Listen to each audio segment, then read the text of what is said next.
Hello and welcome to Journey of Fireflies. UGC and NTA, you've given some protocols and some SOPs to follow. Well, that's good, because I think now I'm gonna, prove you wrong. How dangerous and how stupid those SOPs are. Okay, let me search for the SOPs you have given. Okay, you have given 3-stage exam advisory. Fine. Pre-examination guidelines, during the examination and post-exam guidelines. Okay, let's read the first one. Pre-examination guidelines. Allocation of exam center and seating arrangement.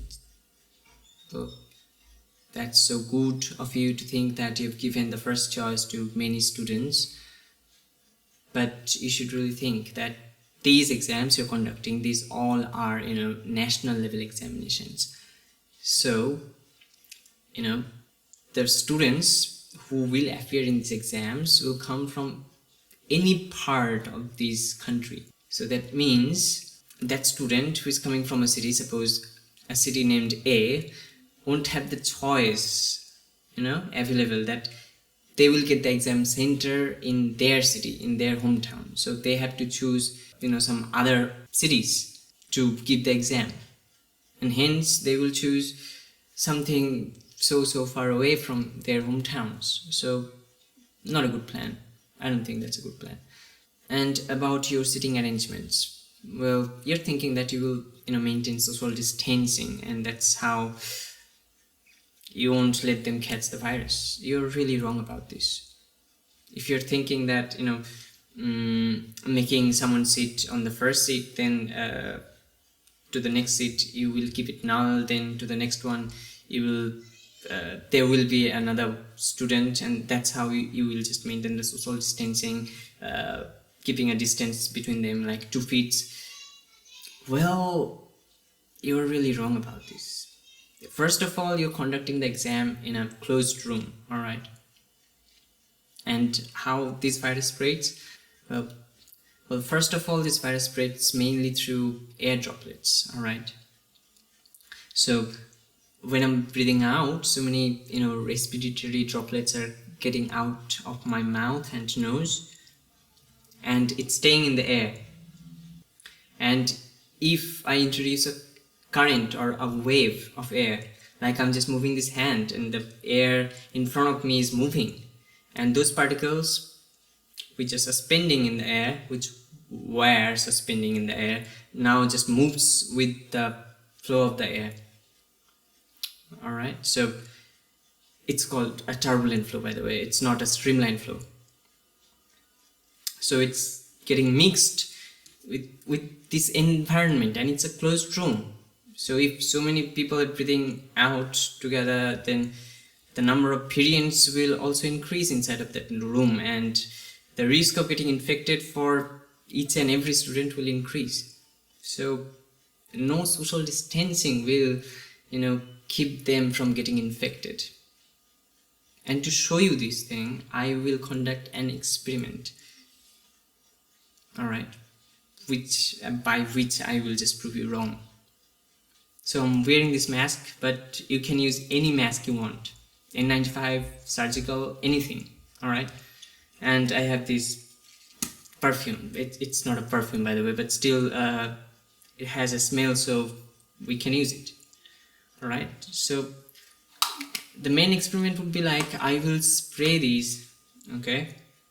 I'll spray it nearly like 6 feet away from me, and I will come back here and wait here, and I'll just wait, and then you will see what happens. So let's start.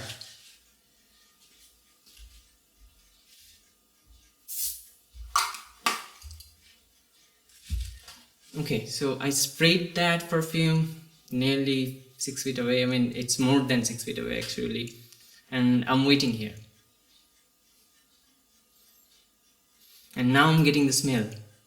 So what it means, what it means that I'm getting the smell, something that happened like more than 6 feet away from me, and now I am just smelling it through osmosis. That perfume particles are spreading throughout this room.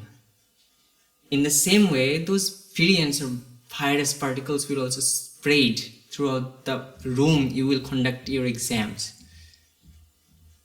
Alright, so right now I'm breathing in, right? And I'm also wearing a mask. And still I'm getting the smell. So these masks won't be able to protect me from the virus because those variants of viral particles are a little bigger than these. And how much time it took to get spread throughout this whole room?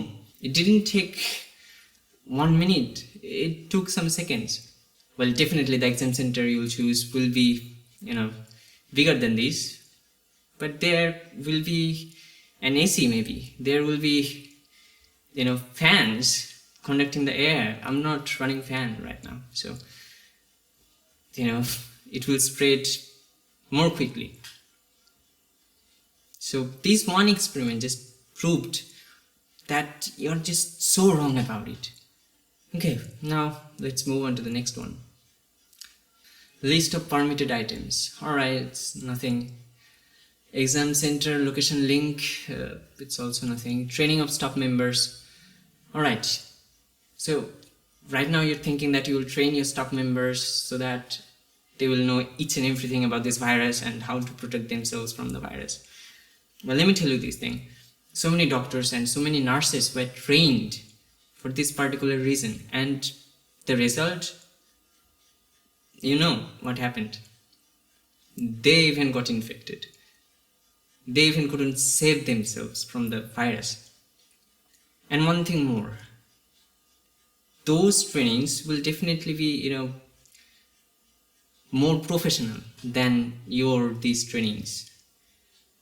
And moreover, we don't know much about this virus. We don't know how it spreads. Alright. We don't know how exactly it spreads. We don't know how exactly it infects. We don't know what are the risks. So many things are, not known about this virus. And you're just behaving like you will know so many things. You just came to know a lot about this virus. You just cracked the code, and you're quite sure that there won't be any students who will get infected. Let me tell you this, you're just wrong about this. So wrong. Okay, next one. COVID-19 supplies. Okay, so we cannot use these masks, alright? We will be given a different mask, a new mask, there on the exam center. And why? You might think that, well, because it's an old mask and the risks of getting infected is really higher, so that's why they're providing you with new ones. Well, no.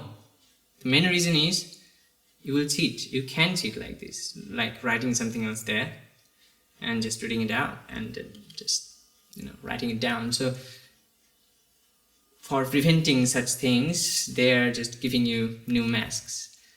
And what do you think? They will give you N95 masks? They won't. They will give you surgical masks. And no, they cannot protect you from the virus. No way it can protect you from the virus. Suppose you just wore N95 mask and you're quite sure that, well, I won't get infected because I'm just wearing N95 mask. It can stop 95% of the air particles. So you're getting a 95% protection from the N95, which is not the case, but still you're thinking like that. You're so confident about it. And then what will you discover there? Well, your mask will be taken and you'll be given a new mask. A mask which really won't be much effective in protecting you from the virus. Okay, and think of this thing also. You're wearing these masks. For how long you have to wear this? 4 hours? 5 hours? 6 hours? You have to start from your home earlier. Remember that also. So from that time you have to wear your masks.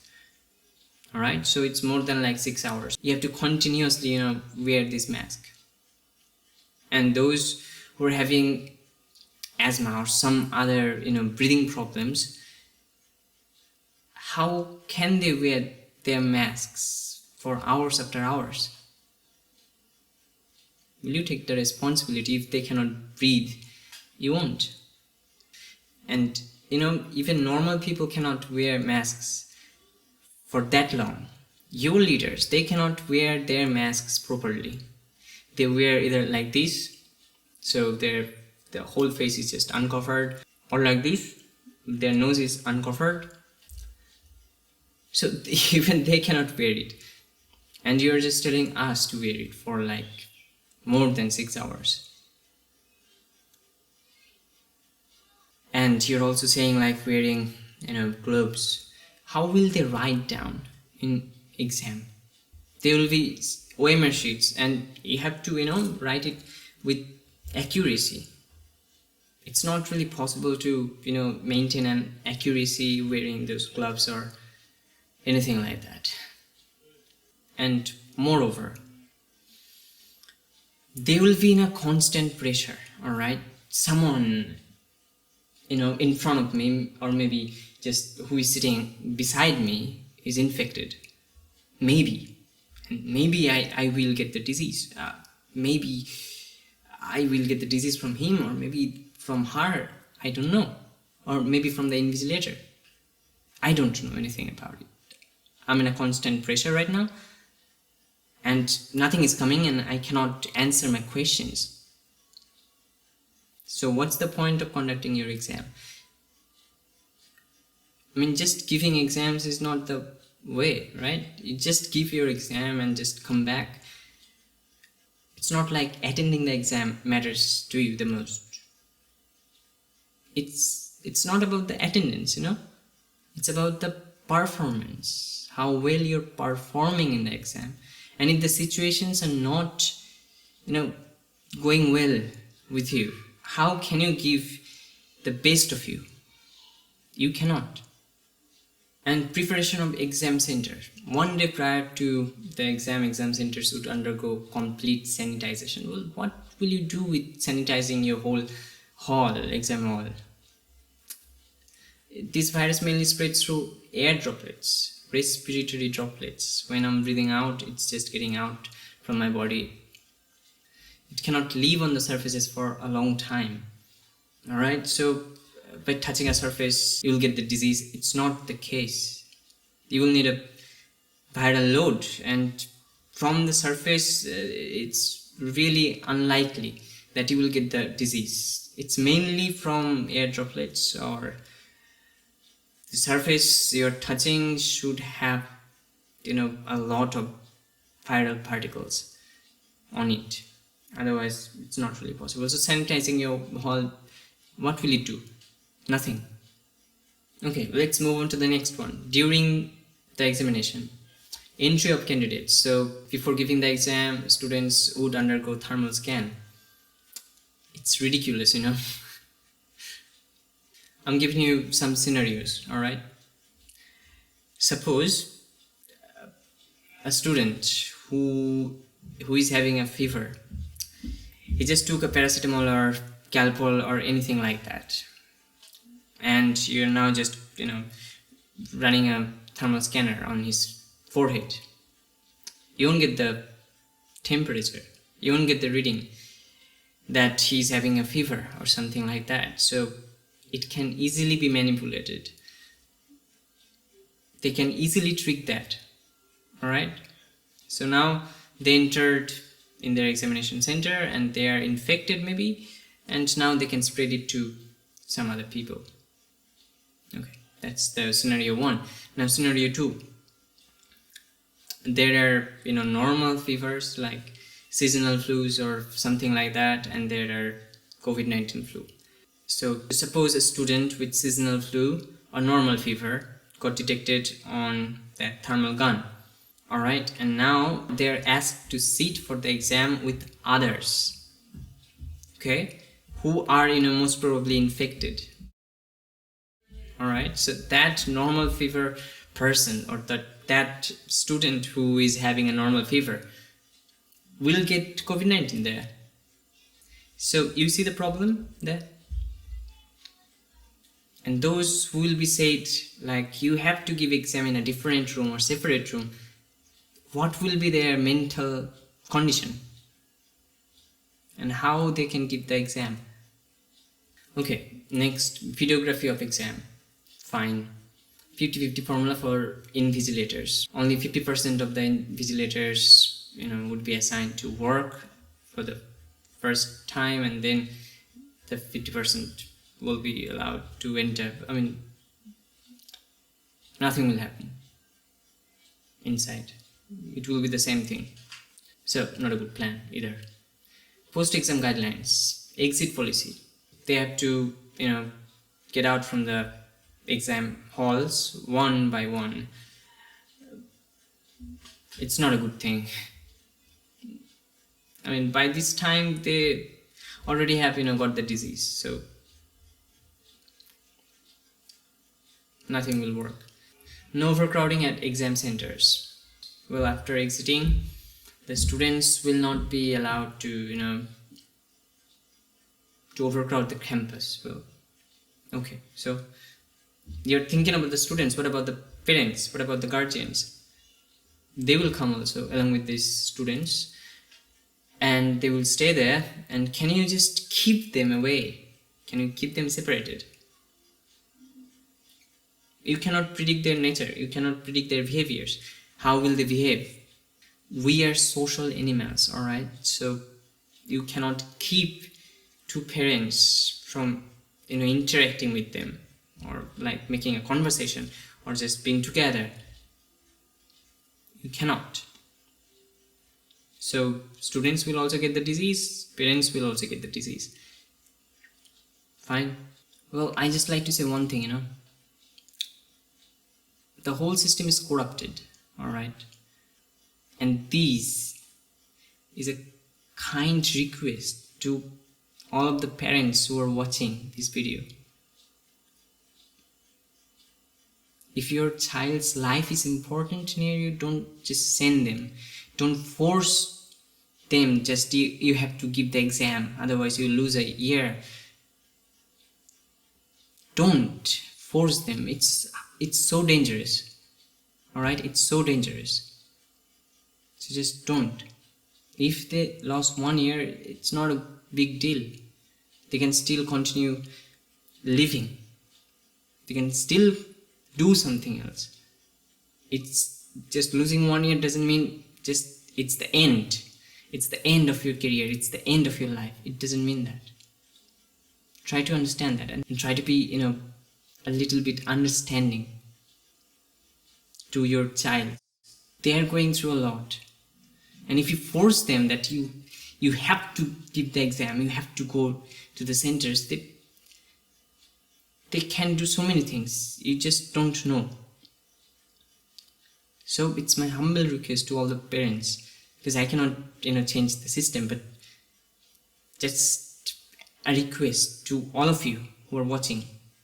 Just don't send your child. Thanks for watching, and please share.